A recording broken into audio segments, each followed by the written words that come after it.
all those things can be things that keep us from paying attention to what's around us. But once you've gone through the training, it helps you to, you're going to realize you see things that you didn't see before. So, let's see if I can do it. Yes. What is human trafficking? Can you guys all see? Am I in your way? So these are the things we've always thought about human trafficking. It's in other countries. It's the white van that pulls up and snatches our children, that they're stuck in cages. Those are the thoughts that come to our mind if people ask about human trafficking. And I today, because I've done it so much, always think, I know people can't know this is what it is today, but a lot of people still think this is what it is today. And I'm not saying that none of these things happen today, because they definitely do. But it's really not as much this as it is what we're going to learn about. So what is human trafficking? It's modern day slavery. It involves the definition that is put out by our government, says it has to involve force, fraud, or coercion, or some type of labor or commercial sex acts. So it has to have those things for it to be human trafficking. Now the thing is if the child is under 18, it doesn't have to have any of these. If they are involved in some sort of sex act, it's automatically human trafficking. And so, but if they're over 18, it has to have one of these things for them to prove that it's human trafficking for a person over 18. It involves sex, labor, and organ trafficking. We mostly hear about sex trafficking. It's the thing I'm most knowledgeable on. And then labor trafficking, and then organ trafficking, which organ trafficking we don't talk a lot about. It is, I would say the United States are buyers of organs, but they're not as much moving it around. So people who need a heart transplant, it's hard to get. So they will buy, it sounds crazy, but hearts or body parts from China, and then literally China does kill people to get those parts so that they can sell them, and we are one of the lead buyers for those things. We don't talk about it much, but it does happen. So it's good for us to know that. Sex trafficking involves 300 plus, and we're probably going to see those numbers go up because of all the immigration, all the over-the-border stuff that's happening right now from Mexico. But these are children that are American children. So that's what you need to know. These are not children that have come from other places. These are children in the United States. So 300,000 a year of American children are sex trafficked. Florida's third in our nation. So we are behind, we're third behind California and Texas. California's number 1, Texas number 2, and we're number 3. Then, so Florida, the United States is third in the world. So I think most people don't realize that we're third in the world, because when you ask people about human trafficking, they'll say it happens over in other countries. So we automatically think it's happening in other countries, and it is. But think about this. The United States is third for the most, out of all the countries in the world, we are third for the most trafficking. Then Florida is third in our country, and then Central Florida is third in our state. So we are, it's the three threes, the terrible threes. And so we are big time, and why would you think Florida might be a hot spot for trafficking? Tourism, yep. Tourism, people coming in and out of our state, the way our highway system works, it makes it so easy for traffickers to move people. So, and you probably may or may not have heard, like the Super Bowl, anytime we have the Daytona 500, anytime we have any kind of big event, that draws traffickers. So they know there's going to be lots of people, so they bring kids and they sell them for those events because people are looking for them. Disney is one of those. At Disney, fathers will come to bring their family to Disney while they are buying sex from somebody why their children and mom are off doing Disney. I'll talk a little bit more about that. So this is a map where it shows the red is where the hot spots for trafficking. Sorry. Who that is. So you can see Florida, how much it's lit up, California, but then Texas isn't as much. And why do you think Texas wouldn't be as much as we've just talked about between Mexico and Texas? So, you have any ideas? So, those are people who have called the hotline. You see where people have seen trafficking, and then they're calling the police and whatever. In Texas, on the border, people are not calling, not letting people know. It's just happening. Even though Texas is second, there's not as much lit up because people are not doing anything about it right now. So Florida and California, there's people calling, which is good and bad, because it's good because people are calling, but it's bad because we have a lot of trafficking going on. Every 2 minutes, a child is trafficked for the purpose of sexual exploitation. Every 2 minutes. So think about that. Why is trafficking happening? Because there's a demand. There's a demand for it. People want to buy, and the younger the child, the more money. And so if there wasn't a demand for it, we wouldn't have an issue. But unfortunately, people want to buy people, and people want to sell people. So when there's a need and there's a demand, then you've got the issue, and that's where we're at right now. And it makes me sick because unfortunately the United States, like I said, our people are, especially men, are the buyers. And so the United States is huge for buying sex from children.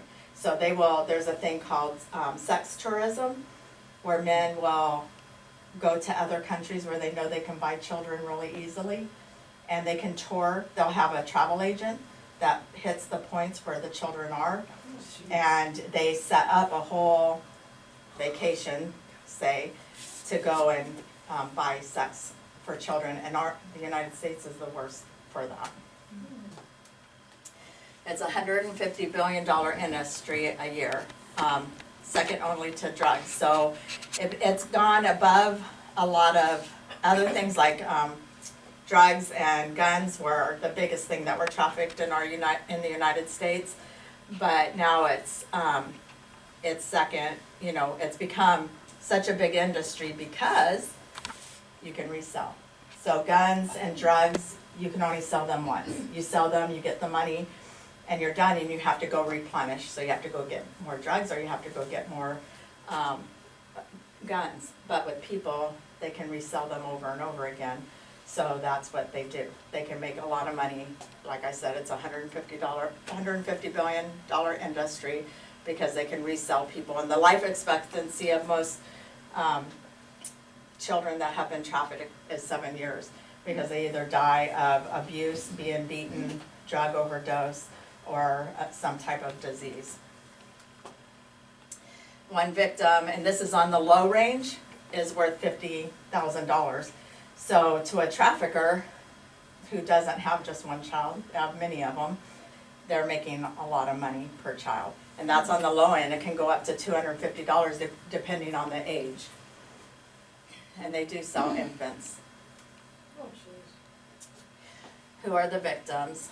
They can be the football player, the cheerleader, the college student, the poor, it can be anybody can be a trafficking victim, anybody. The average age in the United States of a trafficking victim is 12 years old. So that's the average in the U.S. In Florida, the age is 10 or 11, between 10 and 11. These are top risk factors for human trafficking. Recently migrated, and that's one of the things I was talking about. So when they come across the border and they can't speak our language, or, we know that since children have been coming across the border down by Texas, Some of them are coming without their parents, and it just leaves that so open for them to be taken advantage of. Homeless runaways are also high risk. Substance abuse, foster care system, mental health, any of those things make it more of a risk, but it, like I said with the other one, it can be anybody. And who are the predators? They can be anybody. They're married, single, young, men, women, old, all races. It can be, anybody can be a trafficker. How do they shop for their victims? Just like we shop on Amazon.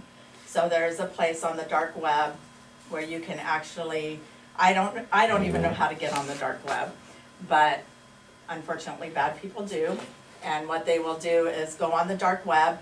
They have a code that they can get into, and they can literally say they're in Central Florida and they want a 9-year-old boy.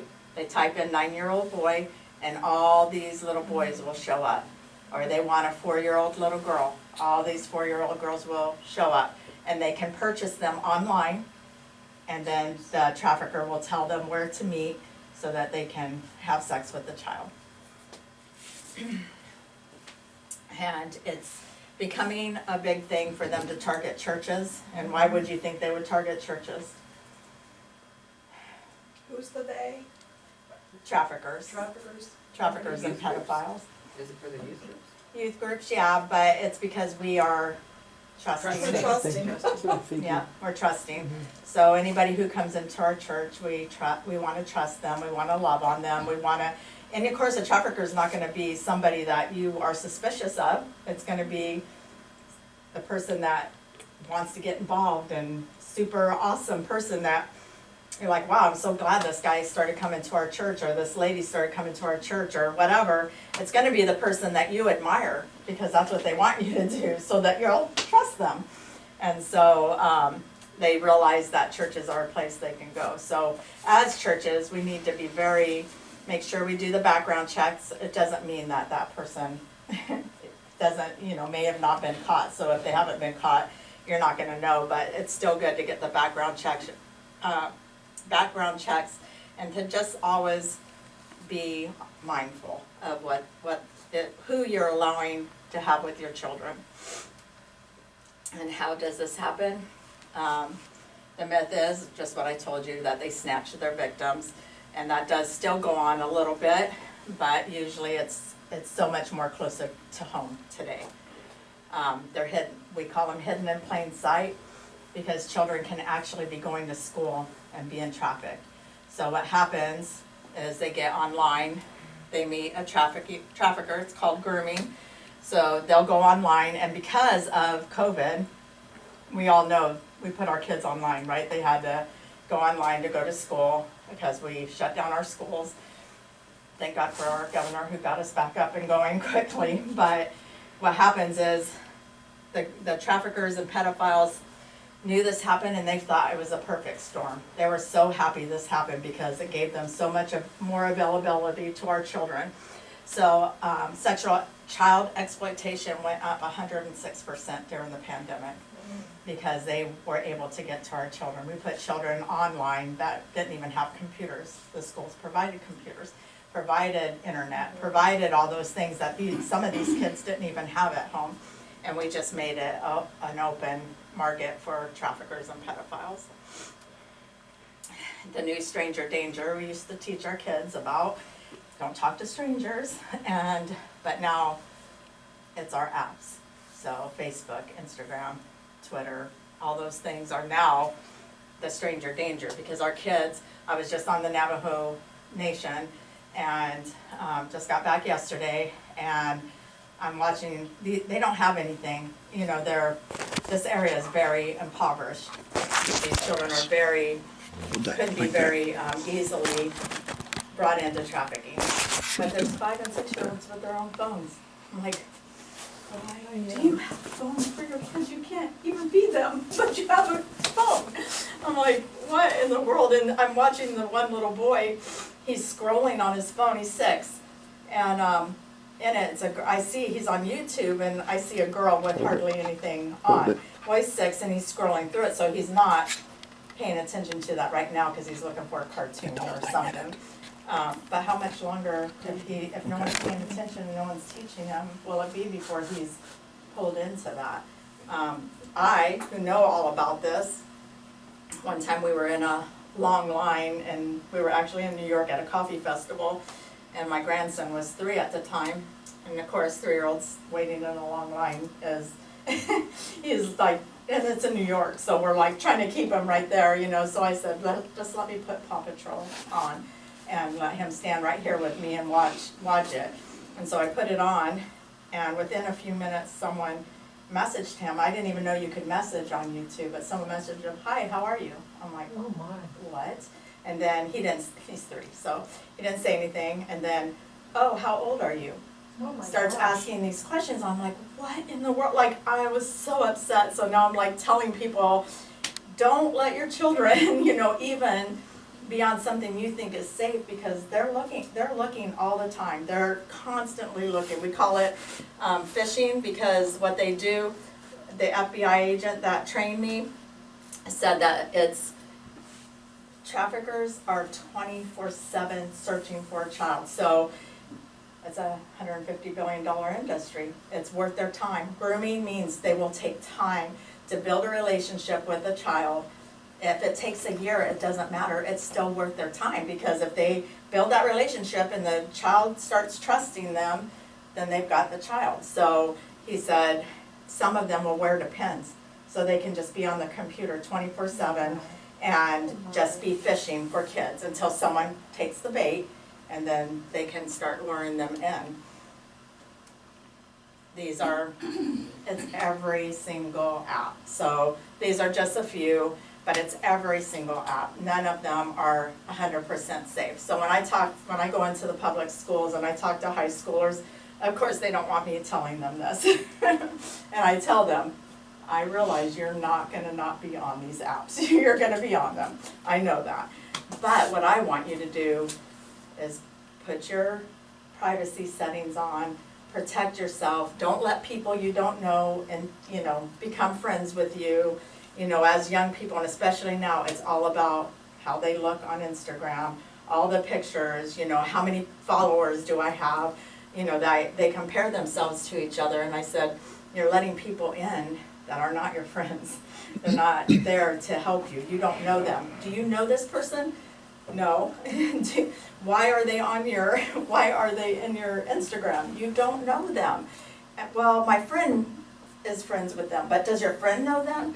No. You know, you ask them, they don't know who these people are. When I did a training at a Christian high school, I said, how many people have talked to strangers on your apps? Every single one of them raised their hands. And I said, thank you for being honest, because I know all of you are allowing strangers to talk to you online, in Messenger, not where their parents know. They're doing it undercover, not on their page. They're doing it where people can't see it, and it's dangerous. So I tell them, I know you're going to be on these apps, but you got to be careful.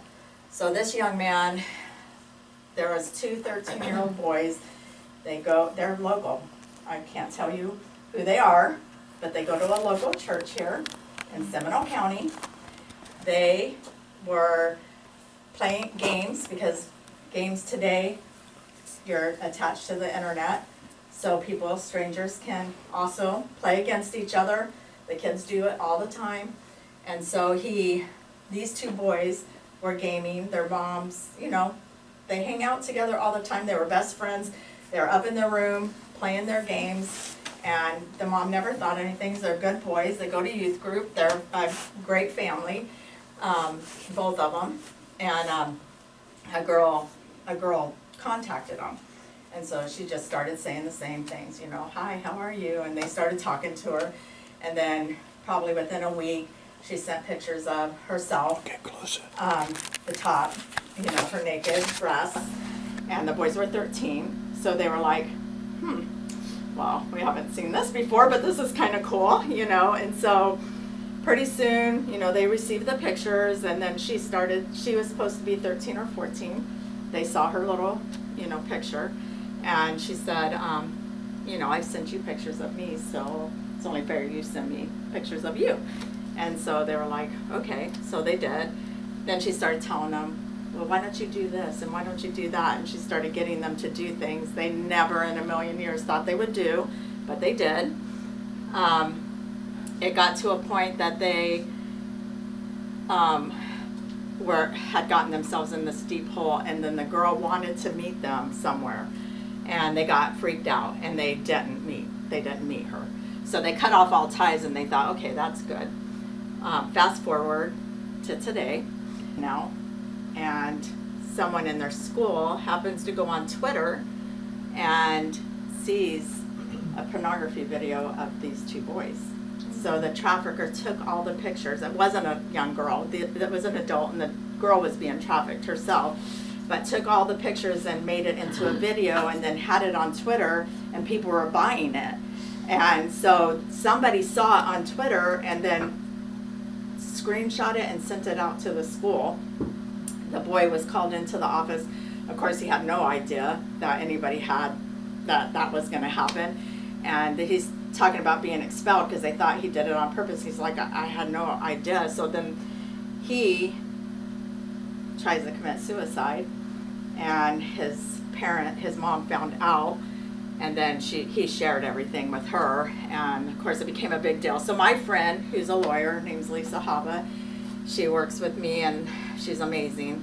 I called her because the mom reached out to me, and I said, I have a great lawyer and that's what you guys need to do. And so she's taking Twitter to court right now. It's still moving forward. It's gone through the first phases because Twitter tries to hide behind the freedom of speech, that they can do whatever they want. They have no control if somebody does something like that. But the mom, when this all happened, she said, this is a minor, and you have a sexual video of my son that's a minor being spread all over the world.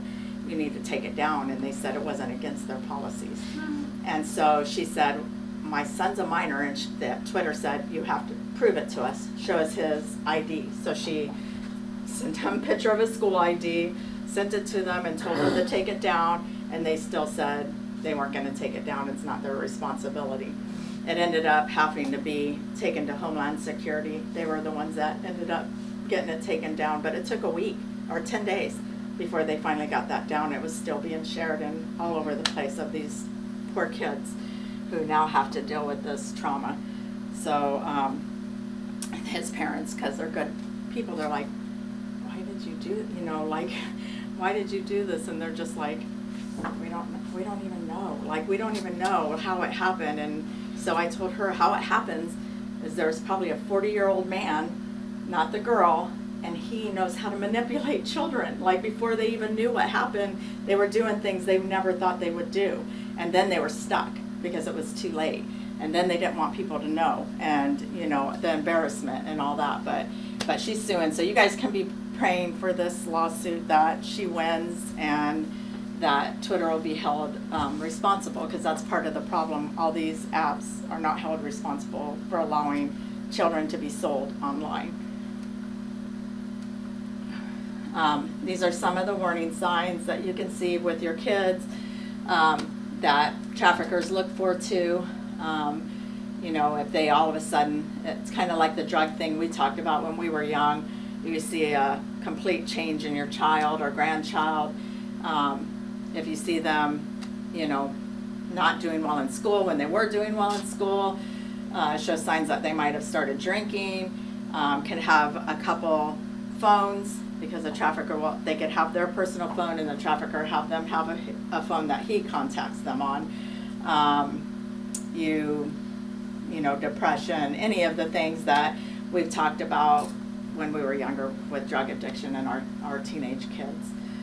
It's the same type of thing, but you just have to pay attention. If you see a huge change in your child, then you need to, know it's a red flag and pay attention to that. Another thing that traffickers do is brand their people. So they could even put a barcode on them, and actually in Tampa that happened to a girl. They were investigating doing a trafficking sting, and they saw a client go up behind a girl who had a barcode like this, and he scanned it with his phone, and that told him how much she was worth, how much he had to pay for her. Or they'll put their name, the trafficker's name across their neck or on the side of their face, somewhere where people can see it to show others that this girl belongs to me. Kind of like cattle, you know, making sure that they know, other people know that they belong to this trafficker. We, with Love Missions, have tattoo artists, and we are helping a young girl right now who had the name across her neck, and getting it removed so it can be removed or turned into something beautiful, because when they've been trafficked and they have to wake up and look at that every day, it's just a reminder. So we're helping them to be able to get it removed. And what can we do? You can play a critical role. If you see something, I tell everybody, if you have your phones, take a picture, I can give it to you later and you can write it down, because if you ever see anything, this is the human trafficking hotline. And you can call that, and you can do it anonymously. You don't have to give them any of your information. They will ask you why you think it might be a trafficking situation and ask you some questions, you know, just so they know what they're looking for. And then it's out of your hands. So two things. One, we had a friend, actually it was a pastor, and he was in Starbucks down south, and he went to get coffee, and he was sitting there working on a sermon, and he saw an older man and a young girl. He said something about it felt weird. It didn't feel like grandpa and granddaughter. Something drew his attention, and he kept watching them. The interaction between them felt really weird. And I had done a training with him, and he said he ended up leaving, not doing anything. And this is 3 years later, every time I see him, the guilt and the shame and he feels so bad that he doesn't know if it was, but he knows that something made him feel uncomfortable and he didn't do anything. So now that's in his head. But if you call this hotline, you don't have to worry about it. You could pray for the person or pray for the situation, but you put it in the hands of the professionals and let them do their work, and it's not on your shoulders anymore. And it's just making that phone call, and it's better to be safe than sorry. It's better than walking away and thinking, seemed kind of weird. If you call that number, like say if you say something, how quickly do they respond? Quick. So they're going to have to, what they will do is call the local. That's where they're going to find out where you are. Then they will call local authorities, and then local authorities are the ones that go out. But that's what the second part of a story is. We did one of these trainings, and this mom was with her daughters at Universal. She said she would have never noticed it before, but because of the training it made her think. But she saw a man, and he had 5 girls with him, 5 young girls with him, teenagers.